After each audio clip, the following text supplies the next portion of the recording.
Hello everyone, welcome to the channel. Today I will discuss how expats feel about the Philippines despite the negative comments about it. As one might anticipate, the answer is not so simple. Many expats remain for the long term and even thrive, while others leave feeling disappointed.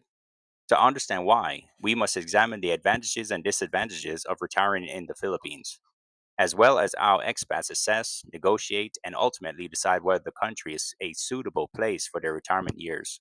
Stay tuned.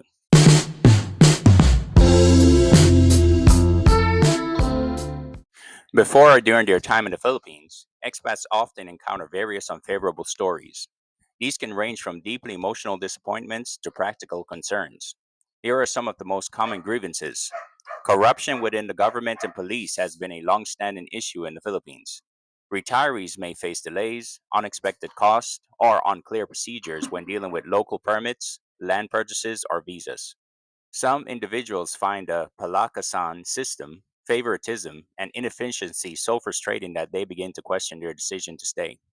Major cities like Manila, Cebu, and Davao have modern facilities, while rural communities might not have enough access to healthcare. This can be a deal breaker for retirees who have chronic health conditions or who are worried about receiving emergency care.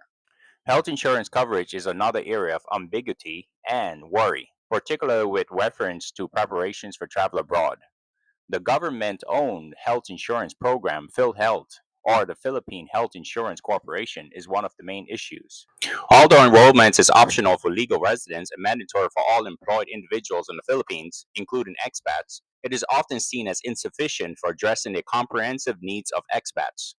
PhilHealth may only reimburse a portion of hospital fees and primarily offer basic health treatments. Coverage for hospitalization is capped at 45 days per year, and the reimbursement process can be excruciatingly slow. Furthermore, while many hospitals are accredited by PhilHealth, the upscale private hospitals preferred by many expats may not always have billing procedures that align with PhilHealth, often requiring significant upfront, out of pocket expenses.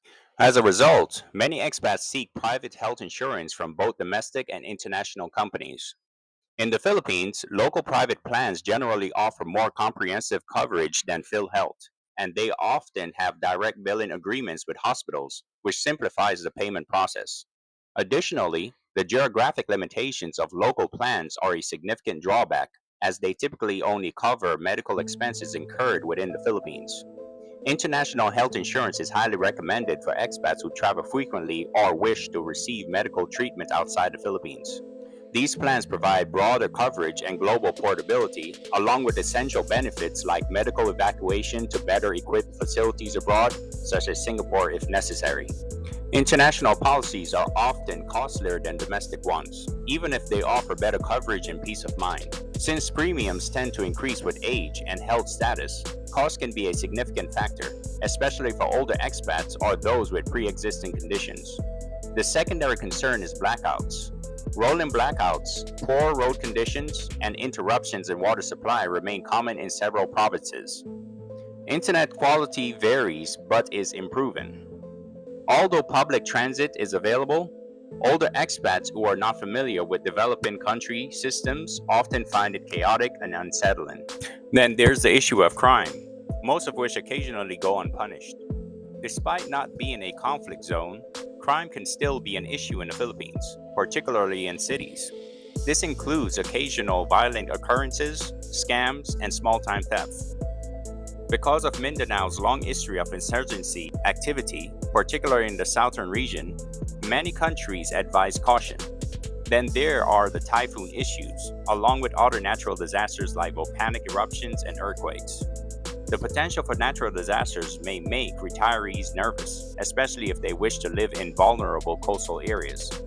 Other cultural traits that retirees may find challenging to adapt to include indirect communication, Filipino time, a laid back attitude towards timelessness, and a distinct perspective on privacy and boundaries.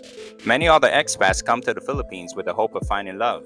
Since English is commonly spoken here besides their dialect, it makes it somewhat simpler for them to communicate with their possible spouses. However, there are still language barriers, primarily in rural areas, in which some residents don't speak English all that well. While many expats succeed in finding the love of their lives, Others who pick the wrong Filipina partner aren't so lucky. They are exploited and scammed. Despite the friendly neighbors, retirees may still feel isolated, particularly if they find it difficult to blend in or make friends outside of their partner's family. Some expats' whole perception of the Philippines may be ruined by a failed romance. Others believe that there is just a lack of intellectual and cultural stimulation in comparison to their own countries. A considerable portion of expats decide to remain in the Philippines and even defend it passionately, despite the aforementioned difficulties. Why is that? The affordability is, after all, one of the main attractions, right? A comfortable life can be had with a small social security check or a Western pension. There is also the inexpensive local cuisine they could enjoy, as well as having access to reasonably priced domestic help.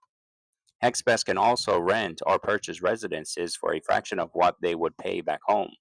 Then there's the tropical climates and breathtaking scenery all year round. The daily visual and sensory treat is provided by white sand beaches, verdant mountains, waterfalls, and top-notch diving and snorkeling locations. Filipinos are known for their hospitality, particularly in smaller areas, where many expats say they feel warmly welcome and respected. The Philippines also offers a slower pace of life, which is less stressful for expats. For some, the many decades of fast paced employment incentivize them to yearn for more slower, quieter lifestyle that the Philippines provides. Everyday activities like market shopping, leisurely lunches, and afternoon naps have a certain allure. There is also access to restaurants, churches, and activities, as well as a pre made social circle and support system. Many older expats can relate to the strong value put on family. Retirees who marry a Filipino frequently join a big extended family, which can be both reassuring and overwhelming at times. In contrast to the West, age differences are more acceptable in the Philippines.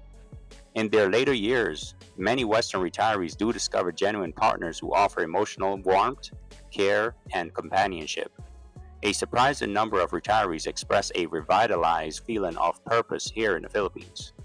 They see value in being involved and helpful, whether that means volunteering, creating small enterprises, or even supporting their partner's family. The decision to stay in the Philippines after hearing or experiencing negative things usually depends on a few factors. People who came here with unrealistic expectations frequently depart dissatisfied. However, people who arrive with reasonable expectations typically adjust more easily. It's important to realize that paradise has problems too. Nowhere is 100% perfect. To reduce these problems, retirees typically choose locations that are safe, captivating, easily accessible, and have strong infrastructure. They frequently steer clear of many of the most frequently mentioned problems. Dumaguete, Iloilo, and Tagaytay, for example, are frequently commended for having fewer problems. The thing is, instead of fighting against the differences, embracing them will typically make you happy. Maintaining a sense of humor, knowing local customs, and learning basic Filipino phrases all help as well. Isolating yourself and or obsessing over the bad things will make you miserable here. Despite its shortcomings, many expats who stay do so because the Philippines is one of the few places they can afford to live comfortably. It is nonetheless preferable to poverty or loneliness in their native country. Even though the Philippines doesn't always live up to their expectations, many retirees who are married to Filipinas or in committed relationships decide to stay out of love and loyalty. As they get older and require better medical care, some eventually go back to their home countries. Others remain, but they have health insurance that covers them in case they need to be medevaced or flown out. Both positive and negative comments can be found on forums on sites like Reddit, YouTube, and Facebook groups, and it's about expats stating their experience here in the Philippines. Here are a few things expats say about the Philippines. Yes, there is a power outage. It's sluggish, really. However, I have coffee for 50 cents and wake up to the sound of waves. It's worthwhile. Next one said, I was in a scam relationship and lost a lot of money. However, I placed more guilt on myself than on the whole country. Since then, I've rebuilt and am living a wonderful life. Another one said, I'm concerned about healthcare. I divide my time between the US and here for that reason. However, I feel alive while I'm here. And finally, I find this country to be tranquil, despite its imperfections. Retirement should be a time when I can live my life as I see fit. These experiences demonstrate that although there are drawbacks, they do not always exceed the advantages, at least not for everyone. Here are some tips for seasoned expats for anyone thinking about retiring in the Philippines. Number one, before settling down here, take an exploration trip for at least 3 to 6 months. Number two, try different regions. Never retire somewhere sight unseen, which means don't retire somewhere you haven't done proper research on. Number three, speak with both expats and natives. Be wary of romance, particularly in the beginning. Scam can happen, but so can love. Number four, additionally, rent a property before purchasing it. Number five, prepare for medical crisis with a well-defined plan. Think about a combination of private health care, local insurance, and being close to reputable hospitals. Number six, overstaying a visa. Operating illegally or purchasing land through legal loopholes can all have negative consequences. Stay above the law and be aware of it. And number seven, make Filipino friends, go to gatherings, and join expat groups. One of the main threats to emotional health when traveling overseas is isolation. Always have a backup plan, financial and logistical, in case things don't work out. After hearing and sometimes experiencing the negatives, many expats still choose to stay in the Philippines. Why? Because the trade offs make sense to them. In return for a simpler lifestyle, more natural beauty, a reduced cost of living, and romantic or emotional pleasure, they tolerate the flaws. However, not everyone is suited for the Philippines. Some expats decide to leave because the drawbacks outweigh the benefits. Retirement is a very personal matter, so that's alright too. In the end, the Philippines is worth it, not because it's flawless, but rather because it provides freedom, adventure, affordability, and personal connection, things that many retirees long for. When approached with patience, humility, and an open mind, the results can be profoundly fulfilling and even life-changing. Alright guys, that is all for today's show. If you have any questions or comments, please comment down below. Thank you all for watching. Until next time, have a good day.